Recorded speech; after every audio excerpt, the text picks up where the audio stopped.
할렐루야. 사사기 15장 1절에서 8절까지 말씀을 보도록 하겠습니다. 사사기 15장 1절에서 8절까지 말씀을 제가 한 절 읽고 여러분이 한 절 읽고 읽겠습니다. 제가 먼저 1절의 말씀 읽도록 합니다.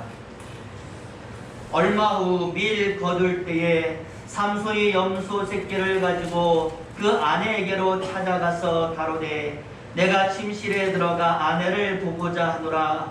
장인이 들어오지 못하게 하고 가로되 내가 그를 심히 미워하는 줄로 내가 생각함으로 그를 내 동무에게 주었노라. 그 동생이 그보다 더욱 아름답지 아니하나 청하노니 너는 그의 대신에 이를 취하라.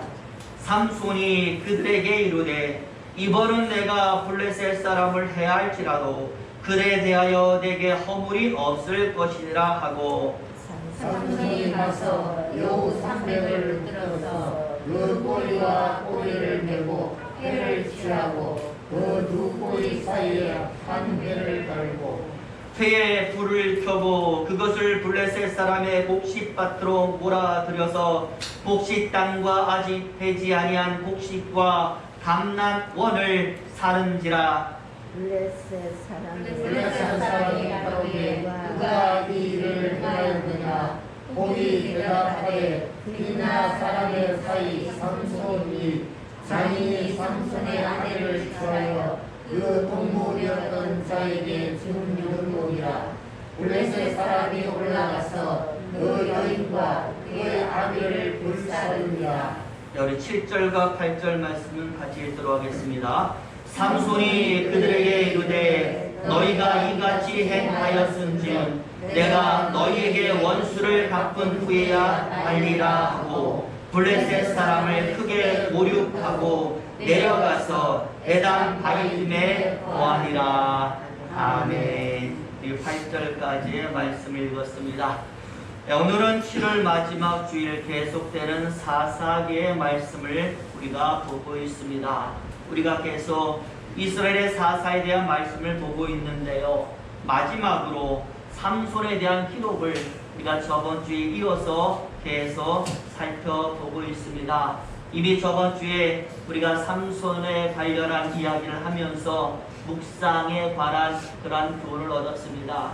오늘은 정말 그 두 번째 시간으로 오늘 또한 오늘 본문에 나온 그러한 말씀을 통하여 또 주시는 하나님의 교훈을 우리가 다 얻을 수 있었으면 좋겠습니다. 우리 말씀을 듣기 전에 먼저 우리 역사는가 인사하는데요. 무더위 속에 건강 조심하시기 바랍니다. 우리 인사하겠습니다. 무더위 속에 건강 조심하기 바랍니다. 우리 저와 여러분들 건강 조심하시길 바랍니다. 코로나도 극성이고 덥기도 하고 비도 오고 여러 가지 일 짜증나게 하는 일이 참 많이 있지만 하나님께서 그래도 우리 삶에 자잘한 여러 가지 기쁨을 계속 주실 줄 믿습니다. 그 기쁨으로 우리 삶이 더 풍성해지시기를 예수 이름으로 축원을 드립니다. 네, 몇 년 전인가요? 뉴질랜드에서 TV 광고가 하나 나왔습니다. 우리나라 뉴스에서도 소개하고 언급됐는데요. 왜냐하면 우리나라 국회가 바로 그 광고의 배경으로 나왔기 때문에 뉴스로 나왔습니다. 그 광고가 이래요. 광고가 시작되자마자 한국의 국회의사당이 쫙 나오고 그 안에서 국회의원들이 싸우고 난리를 벌이는 겁니다. 법안을 날치기 통과하면서 서로 붙들고 때리고 싸우고 그 중에서 얼마나 서로 붙들고 흔들었으면 한 남자 의원의 와이셔츠가 찢어져서 덜렁거리는 장면이 아주 클로즈업 되는 겁니다. 갑자기 장면이 바뀌어요. 그러면서 하얗고 깨끗한 와이셔츠가 등장하면서 이런 멘트가 흘러나옵니다. 저렇게 잡고 뜯어도 우리 셔츠는 찢어지지 않습니다. 그러니까 뉴질랜드의 와이셔츠 광고에 우리나라 국회가 등장을 했던 것입니다. 듣는 제가요 얼마나 부끄러웠던지 2019년도라고 제가 기억을 하거든요. 솔직히 저와 여러분 이런 것을 가지고 광고거리로 삼는 사람도 참 우습지만 이런 우스꽝스러운 광고의 소재로 우리나라 국회가 사용되고 있는 현실에 참 부끄러움을 느꼈습니다. 아나운서도 말하더라고요. 이제는 좀 바뀌어야겠습니다. 저와 여러분 마찬가지인 줄로 믿습니다. 우리는 성도 아니겠습니까? 그렇기 때문에 이런저런 여러 가지 소식 가운데 참 부끄러운 일에 우리 자신이나 우리 이름이나 우리 모습이 거론되어서는 안 될 줄로 믿습니다. 부디 저와 여러분도 하나님의 상품과 모습으로 변화되어서 우리를 향한 소문은 언제나 좋은 소문이 되시기를 예수 이름으로 축원을 드립니다. 그래서요, 누군가 저에게 믿음이 무엇입니까? 라고 묻는다면 저는 그래서 이렇게 대답합니다. 믿음은 눈이 바뀌고 생각이 바뀌는 것입니다. 다른 게 아니라 믿음은 내가 바뀌는 겁니다. 나의 시각이 아니라 성경적인 시각으로 그 생각이 바뀌고, 그래서 그 바뀐 생각과 시각으로 세상을 사는 것이 바로 믿음이며 신앙생활이라고 저는 생각합니다. 그렇게 볼 때 여러분 삼손의 일생은 우리에게 굉장히 많은 교훈을 주지 않습니까? 솔직히 학자들이 삼손을 평가할 때 이렇게 평가하거든요. 삼손이 비록 하나님의 쓰임을 받았고 어느 정도 그 능력을 발휘했지만 그의 인생은 분명히 실패한 인생이었다. 하나님 앞에서도 실패했고 사람 앞에서도 실패했다. 왜 그런가? 그의 눈과 생각이 여전히 바뀌지 않았기 때문에. 저번 주에도 제가 말씀을 드렸지만 여러분 삼손은 하나님께 바쳐진 나시린입니다. 나시린은요, 다른 사람과는 다르게 살아야 합니다. 경건해야 되고 거룩해야 합니다. 그렇기 때문에 나시린이 되었을 때, 하나님의 사사가 되었을 때, 또 하나님께 성태를 받았을 때 삼손은 그의 생각과 세상을 보는 눈이 바뀌어야만 했던 것입니다. 그런데 삼손의 인생을 보면 여전히 하나님의 일을 한다면서도 세상 사람들의 똑같은 생각을 가지고 똑같은 시각을 가지고 세상을 살게 되니까 모든 곳에서 삼손은 사사가 아닌 무너지는 모습을 보여주고 있었던 겁니다. 그 한 예로요, 결혼관만 봐도 그래요. 저와 여러분, 결혼이라는 것이 얼마나 중요합니까? 나의 평생 배우자를 선택하는 것이기 때문에 굉장히 진중해야 함에도 불구하고 오늘 성경에 나와 있는 삼손은요, 그저 여자면 되는 거예요.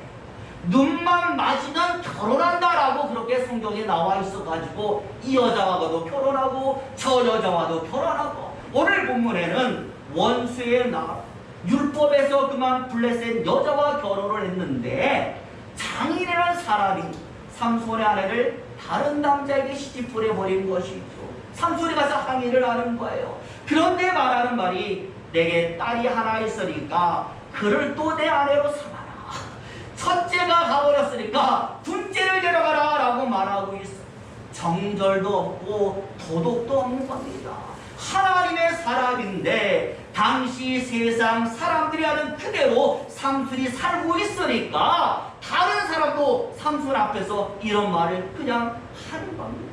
게다가요, 다른 삼손에 대한 기록 우리가 다 살펴봐도 삼손이 사사로서 그 어떤 일을 했다는 기록이 전혀 없습니다.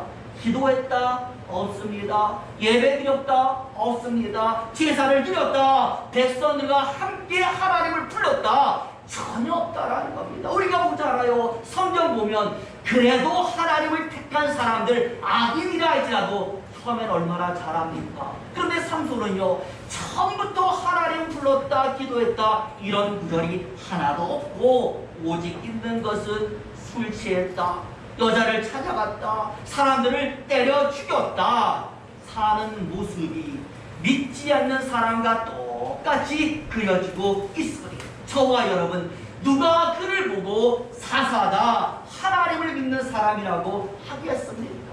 자기 동족들조차도 삼손을 사사로 인정하지 않는 것입니다. 그러니 저와 여러분, 우리 역시도 지금이라도 삼손과는 다른 우리의 생각과 시각이 믿는 자의 그것처럼 바뀌지 않으면 우리 역시 낭패를 당할 수 있다는 것 여러분 기억하시면서 이제는 좀 내가 바뀌어야 되겠구나. 많이는 아니더라도 조금씩 바뀌어서 하나님께서 원하는 모습을 내가 가져야겠다라고 결단할 수 있는 저와 여러분 되시기를 예수 이름으로 축원을 드립니다. 그리고 이제 두 번째로 삼손의 특징 중 하나가요, 오로지 홀로 싸웠다라는 특징이 나와 있습니다. 주변에 돕는 사람이 하나도 없이 혼자 남아서 블레셋 사람과 싸우게 된다라는 겁니다. 자, 그러면 나머지 유다 사람들은 어떻게 했을까? 우리 같이 한번 11절 말씀 찾아 읽어보겠습니다. 11절 보여주시죠. 하나 더 올려주세요. 같이 있습니다. 시작. 유다 사람 3,000명이 에담 바이팀에 내려가서 삼손에게 이르되 너는 블레셋 사람이 우리를 가난하는 줄을 알지 못하느냐? 내가 어찌하여 우리에게 이같이 행하였느냐? 삼손이 그들에게 이르되 그들이 내게 행한 대로 나도 그들에게 행하였노라. 무슨 말일까요? 삼손이요, 자기 아내를 빼앗긴 것이 얼마나 화가 났든지 블레셋 사람에게 복수를 한 겁니다. 그랬더니 블레셋 사람들이 누구를 찾아가요? 유대 사람들을 찾아 몰려가서 항의하고 협박을 하는 거예요. 유다 사람들만 다급했겠어요. 성어이면 삼손을 찾아가서 오히려 항의하고 12절에 보니까 그를 잡아다가 결박해서 블레셋 사람에게 넘겨주더라 라고 말한, 돕기는커녕 오히려 알아서 대적들에게 삼손을 잡아다가 바치고 있었다라는 겁니다. 그러다 보니 삼손이 싸울 때마다 어떻게 하느냐? 돕는 자가 없으니까 주변에 잡히는 것을 가지고, 오늘 본문에서는 여우 300마리가 보이니까 그거 잡아다가 꼬리에다가 불을 붙여서 블레셋의 모든 곡식밭을 태워 뿌렸다라고 말씀. 우리 4절 말씀 같이 한번 읽어볼까? 4절 보여주시죠. 같이 있습니다. 시작. 삼손이 가서 여우 300을 붙들어서 그 꼬리와 꼬리를 메고 회를 취하고 그 두 꼬리 사이에 한 회를 달고, 뭐 붙잡고 싸워요? 여우를 붙잡고. 사람이 없으니까 여우를 가지고 싸웠다라는 겁니다. 그리고 15절 이하에서는 땅에 떨어져 있는 죽은 나귀의 턱뼈를 가지고 1,000명의 블레셋 사람을 죽였다라고 말을 하고, 우리 또 15절 말씀 보겠습니다. 쭉 내려주시겠어요? 같이 있습니다. 시작. 삼손이 나귀의 새 턱뼈를 보고 손을 내밀어 취하고 그것으로 1,000명을 죽이고. 무엇을 가지고 싸워요? 나귀 턱뼈를 가지고 싸웠다라고 말해요. 도무지 사람들이 돕지를 않으니까 돕는 사람 대신 주변에 여우를 잡아다가 주변에 널려있는 나귀 턱뼈를 가지고 싸우러 나간 것입니다. 중요한 것은 그럼에도 불구하고 하나님이 역사하니까 그 큰 힘으로 그는 그 대적들을 물리치게 되었던 것입니다. 그래도 사사라고 하나님의 쓰임받는 사람이라고 싸울 의지가 있으니까 주변에 그 무엇이라도, 그것이 한낱 짐승이라도, 널려있는 짐승의 뼈랄지라도 큰 무기가 되어서 승리하게 되었던 것입니다. 저는 말입니다, 이것이 단지 우와 같은 재미있는 이야기라고 생각하지 않아요. 우리들 삼손하면요, 뭐 신화처럼 생각하지 않습니까? 재미난 옛날 얘기처럼 생각하지 않습니까? 저와 여러분, 이 이야기를 통하여 하나님 우리에게 말씀하는 겁니다. 너희 역시 의지만 있으면, 사단과 싸울 의지가 있고 믿을 의지가 있고 하나님의 도를 행할 의지만 있으면 하나님은 삼손처럼 그 어떤 방법을 통해서라도 너희를 도우실 것이다 라고 말씀하는 거예요. 꼭 사람의 도움이 아니라도요, 다른 무엇을 가지고서도 하나님은 우리를 도우시는 것입니다.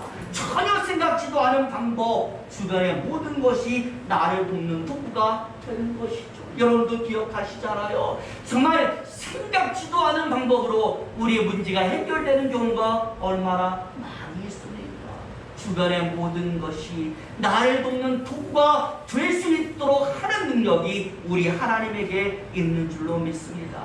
하나님은 눈이 바뀌는 사람, 생각이 바뀌는 사람, 싸울 의지가 있고 행할 의지가 있는 사람, 그를 하나님은 도우시는 겁니다. 우리 옛말에도요, 하늘은 스스로 돕는 자를 돕는다라는 말이 있지 않습니까?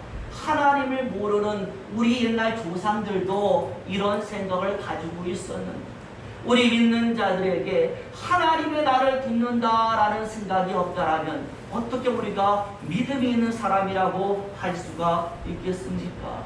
저와 여러분, 하나님은 여러분을 돕고 계십니다. 눈에 보이지 않는다라고 하나님의 동과 은혜가 없는 것이 결코 아닌 줄로 믿습니다. 부디 내 안에서 하나님을 위하여 살겠다라는 의지가 나타나서 하나님의 돕는 모든 능력이 오늘 삼손처럼 눈에 보이게 되시기를 예수의 이름으로 축원을 드립니다. 이제 마지막으로, 그럼 어떻게 해야 우리의 눈이 바뀔 수가 있을까? 저는 결론을 말하자면 결국 말씀밖에 없다라고 생각을 해요. 제가 저번 주에도 삼손에 대한 이야기를 하면서 묵상에 대한 중요성을 말씀드렸잖아요.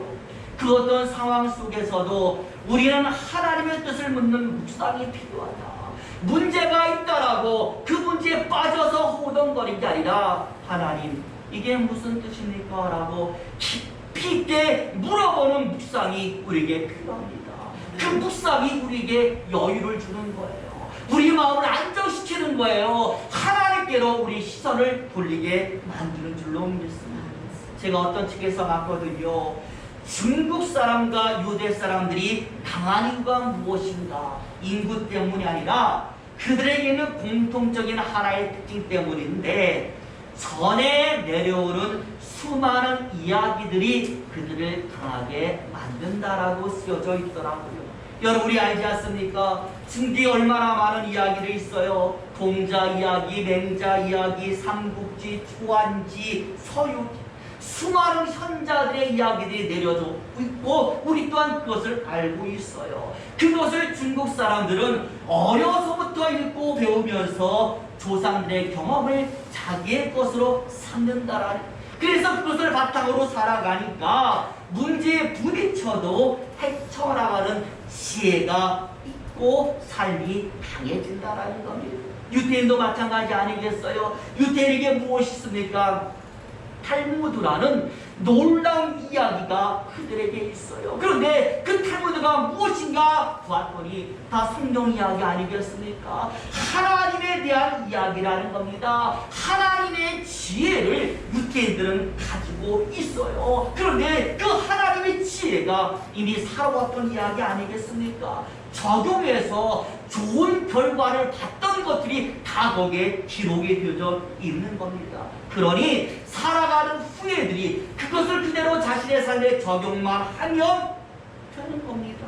이미 해답을 알고 있으니까 그 삶이 강력해지는 것이죠. 저는 우리도 마찬가지라고 생각합니다. 아무것도 모르는 사람들과 수많은 이야기를 가지고 있고 지혜와 지식을 가지고 사는 사람들, 여러분 당연히 차이가 날 수밖에 없는 것입니다.